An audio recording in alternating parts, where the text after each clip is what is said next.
I'm Camille from Camille's Prime Ideas, and today I have a singing time lesson plan idea for teaching the hymn, Joseph Smith's First Prayer. Now, usually when I teach hymns, I recommend only teaching the first verse, but for this hymn, the story of the first vision is just told and completed throughout all the verses. So I do recommend at least singing through all of the verses, at least once. If you're not going to be maybe memorizing all the verses, that's fine, but if you're going to be teaching it, it really does merit teaching all of the verses, or at least singing all the verses to fully comprehend the story of the first vision. Okay, so when I teach songs that tell such a visual and beautiful story, I highly recommend creating a puppet show. This way you just let the lyrics teach the song, because it just creates all the visuals for you. So what I have here are puppets that I created using Susan Fitch's The First Vision printables, and you can find how to access those using the link below. And I took each of her images and laminated them, cut them out, and then attached them to a craft stick. All right, but you can use anything. You can create your own. You can have your primary children help you create them as part of the activity. There's lots of ways to create a puppet show. This is just my version. All right, and then hymns, they tend to have lots of difficult words. So I've written on the board here a few of the difficult words found throughout all the verses of the song. So we will be defining them as we go through. Okay, so what I recommend for teaching this song using a puppet show, I really love the method of teaching whole, part, whole. So that means you introduce the whole song somehow, and then you break it apart, maybe by phrases, and then you come back and you sing it all again, whole. All right, so what I would do to sing the whole for this is to have children come up, each of them holding one of the puppets, and put them in order. And then as you and the teachers sing the song, you can sing this with the pianist playing. I highly recommend you post the words. This will help you not sing a solo up front. And really, the words are never the main focus of my lesson. The children's eyes are all going to be here on the pictures anyway. This is just to help teachers sing with me, sing not on their phones. So I really do prefer to use the words up here with me. All right, so I will have however many puppets I have, I'll have children come up and help me, and they will hold them. So the first time when we go through this, I will have them, I will usually put either my hand on their head or on their shoulders just to tap them that it's their turn, that their picture is being displayed. Now I will be reusing a lot of images because the story really just is all about Joseph, the father and the son in the grove. And then there's a few other pictures here. All right, so I'm just gonna break this down. So after we did we sang the whole song with the different children presenting their puppet, then we would tear it apart. I would have new children. I would actually have the current children who are up go give their puppet to another child, because everyone is going to want a turn. Whenever you're doing things like this, every child wants to come up front and take a turn. All right, so then I would have a child come up the next round, probably one at a time almost, and have them present one. So this would be, oh, how lovely was the morning, radiant beamed the sun above. So I'd have that child hold this, or maybe even as we're breaking it apart, I would just be presenting all the images again, just so we don't have a lot of children up front being bored. So yeah, I think I like that better. I love how I'm just growing my lesson plan as I'm videoing right now. Okay, so to take it apart, I would probably recommend you do all of the showcasing yourself. So, oh, how lovely was the morning, radiant beamed the sun above. Let's sing that together. So then we would sing that phrase, oh, how lovely was the morning, radiant beamed the sun above. And if you looked up here, radiant is one of our words. What would radiant mean? And if you want, you can even bring an actual dictionary if you have one. I don't know that we actually do. We might have one saved in our Scrabble game, actually.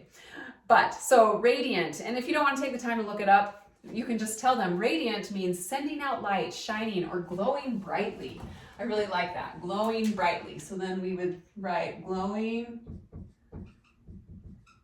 brightly. All right, so that's what radiant means. You think the sun, would you describe the sun as glowing brightly? Definitely. So you'd sing that, oh, how lovely was the morning, radiant beamed the sun above. All right, then we put that away. The next one, bees were humming. Can anyone hum like a bee? Maybe we could even hum that line. Bees were humming. And it would just, that would be kind of fun throughout the song. Whenever we sing that phrase, that's it. You know, they won't forget that. All right, so then we'd sing that, gradually adding on from the first one. All right, so we'd, oh, how lovely was the morning, radiant beam the sun above, bees were humming. Okay, and then we're adding on here. Sweet birds singing. Aren't these just adorable? Bees were humming, sweet birds singing, music ringing through the grove. All right, and oh, we have another key word up there.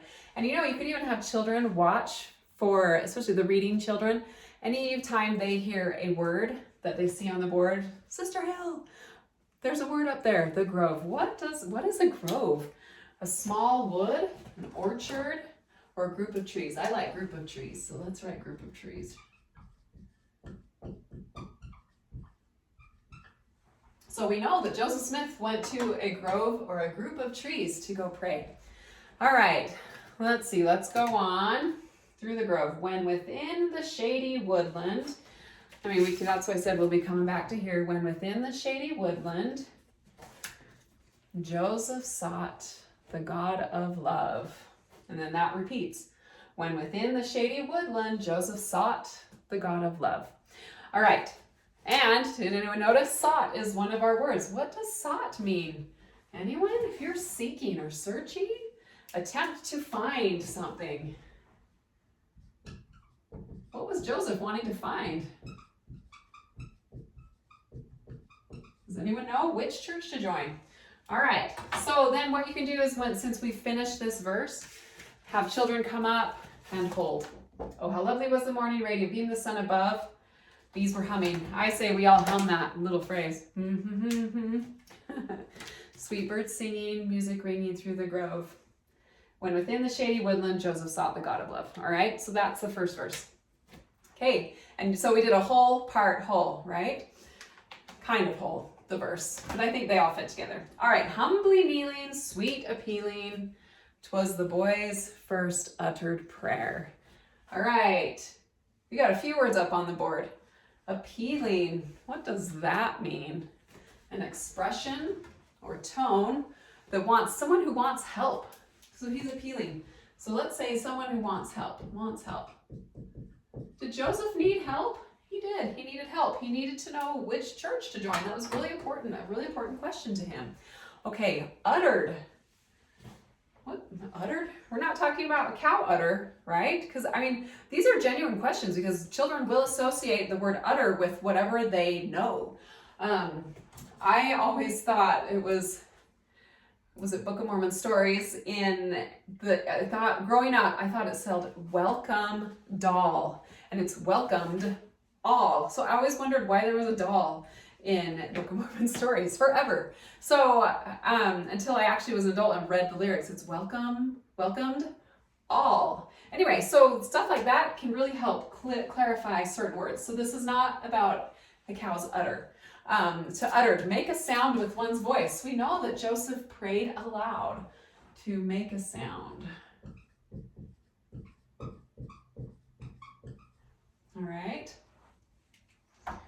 He made a sound. So we know that this was the first time Joseph had attempted to pray aloud. And then you could even ask the primary children, have they ever prayed aloud in their own silent prayers?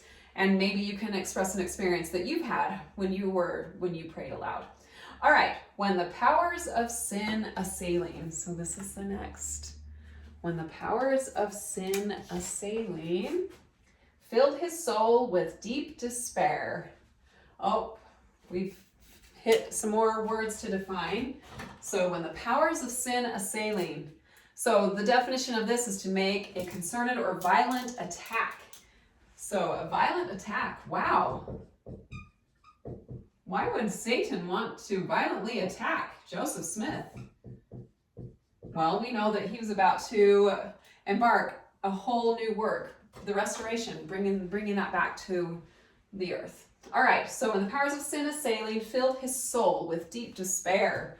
So despair means an absence of hope. So he was really worried and scared for his life. So let's say an absence of hope.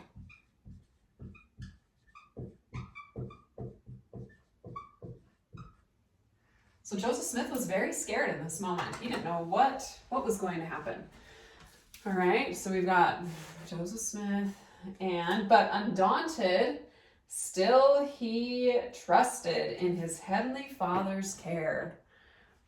But undaunted, still he trusted in his heavenly Father's care. I probably should have added undaunted into this list, but you get too many words and it gets to be a lot. All right, so let's move on. Suddenly, a light descended. Okay, so if you noticed in the first one, this doesn't have the light, and then this one does. I love that. So, suddenly a light descended, brighter far than noonday sun. Oh, did anyone catch my word? Yes, what does descend mean? Descended, to move or fall downward, so to come down. So we know that Heavenly Father and Jesus came from above and they came down. All right, suddenly a light descended, brighter far than noonday sun, and a shining, glorious pillar o'er him fell. And you can even just define why we say over. That's a 2-syllable word, but we want to sing it on one. So we just say or. We cut out that B. I'll bet a lot of us could wish we could do our spelling that way. Oh, I just didn't want to spell it that way, so I cut it out. In singing, it's acceptable. All right, so o'er him fell, around him shone. Okay, and then we have pillar. Pillar was another word. How do we define pillar? Which is a tall vertical structure.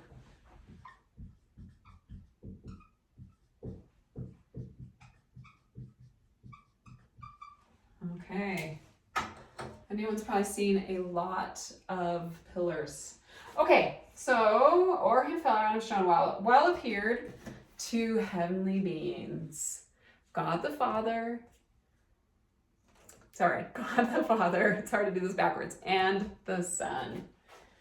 Okay, and then it repeats. While appeared 2 heavenly beings, God the Father and the Son.